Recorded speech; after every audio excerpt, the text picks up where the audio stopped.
To Surya fertility Dharapuram.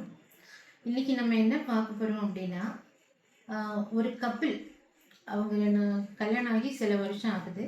எந்த வயசில் எந்த வருஷத்தில் அவங்க குழந்தை வேணுங்கிறதுக்காக ஒரு லேடி டாக்டர் அவங்க எப்போ அப்ரோச் பண்ணணும், இது ரொம்ப முக்கியமான ஒரு சப்ஜெக்டு.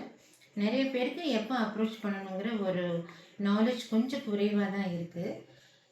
பார்த்திங்கன்னா அந்த பொண்ணுக்கு அந்த பொண்ணோட ஏஜ் ரொம்ப இம்பார்ட்டன்ட், ஒய்ஃபோட ஏஜ் ரொம்ப இம்பார்ட்டன்ட்டு. அவங்களுக்கு சப்போஸ் கல்யாணம் ஆகும்போதே ஒரு 18 இயர்ஸ் 20 இயர்ஸ் 22 இயர்ஸ் அப்படின்னாக்கா அவங்க கல்யாணம் ஆகி 1 இயர் 2 பேரும் ஒரே வீட்டில் இருக்கணும். ரெகுலரான ஒரு செக்ஷுவல் கான்டாக்ட் ஆல்டர்னேட் டேஸ் வச்சுக்கணும். ஹஸ்பண்ட் அண்ட் ஒய்ஃப் ஃப்ரீக்வெண்ட்டாக ஒரே வீட்டில் தான் இருக்கணும். இப்போ இருக்க காலகட்டத்தில் பார்த்தீங்கன்னா ஹஸ்பண்ட் ஒரு இடத்துல வேலை செய்கிறாரு, ஒய்ஃப் ஒரு இடத்துல இருக்காங்க.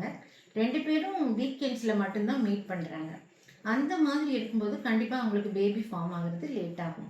ஸோ எங்கர் ஏஜ்னால் 1 இயர் ஃப்ரீயாக ட்ரை பண்ணிவிட்டு அப்போவும் பேபி ஃபார்ம் ஆகலை அப்படின்னா ஃபஸ்ட்டு அவங்க ஃபேமிலி கைனகாலஜிஸ்ட் அப்ரோச் பண்ணணும்.